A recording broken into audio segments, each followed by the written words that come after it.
بسم اللہ الرحمن الرحیم۔ السلام علیکم ڈیئر اسٹوڈنٹ، مس سبیحہ آپ سے مخاطب ہے۔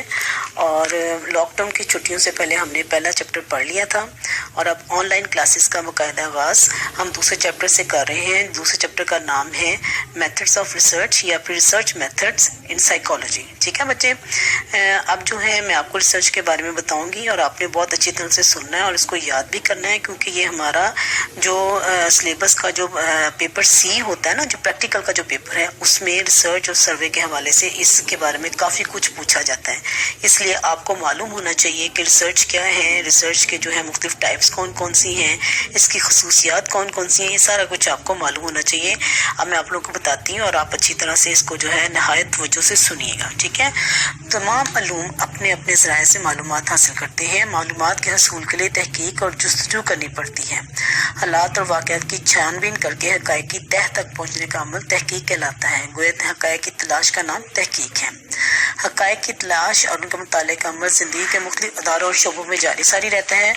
مثلاً جب ڈاکٹر مرض کی تشخیص کرتے ہیں یا ماہرین قانون اور پولیس والے جو ہیں جرم کی تفتیش کرتے ہیں، زرعی ماہرین ذرائع سے متعلقہ معلومات اکٹھی کرتے ہیں، موسمیات کے ماہرین موسمی حالات کے بارے میں معلومات جمع کرتے ہیں، دراصل یہ سب لوگ حقائق ہی تلاش کر رہے ہوتے ہیں۔ ٹھیک ہے بچوں، اب یہ ہے کہ اس کی ڈیفینیشن اگر ہم دیکھیں ڈیفینیشن تو یہ ہے کہ تحقیق یا ریسرچ کے معنی ہے حقائق کو دوبارہ جاننے کی کوشش کرنا، یعنی انتہائی احتیاط سے کسی مسئلے کے متعلق حقائق جاننے کو تحقیق کہا جاتا ہے۔ تحقیق کی بنیاد ہمیشہ براہ راست مشاہدے پر قائم ہوتی ہے، یعنی اگر کوئی تحقیق انسانی مشاہدے پر مبنی نہیں تو اسے ہم سائنسی تحقیق نہیں کہہ سکتے۔ سائنسی تحقیقی جو ہے کچھ خصوصیات ہوتی ہیں، بنیادی خصوصیات ہوتی ہیں جو میں آپ لوگوں کو بتانے لگی ہوں۔ پہلی ہے تحقیق میں ہمیشہ کسی مسئلے کے حل کی کوشش کی جاتی ہے۔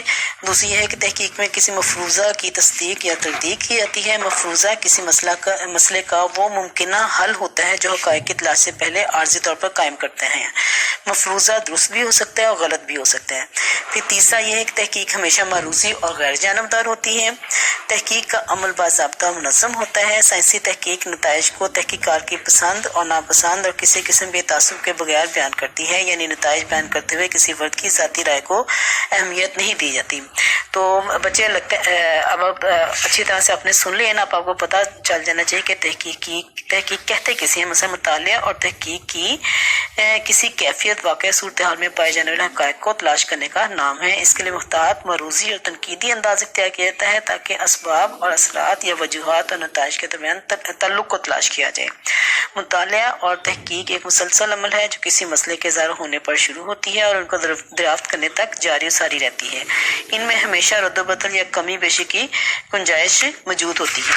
اس کے علاوہ جو ہے بچوں میں اس کے آپ کو ٹائپ بتانے لگی ہوں کہ تحقیق کی کون کون سی ٹائپ ہیں۔ پہلی ہے خالص تحقیق، جس کو پیور ریسرچ کہیں گے، جن کی بک میں یہ نہیں ہے وہ اس میں ایڈ کر لیں، ٹھیک ہے۔ دوسرا جو ہے اپلائیڈ ریسرچ یا اطلاقی تحقیق۔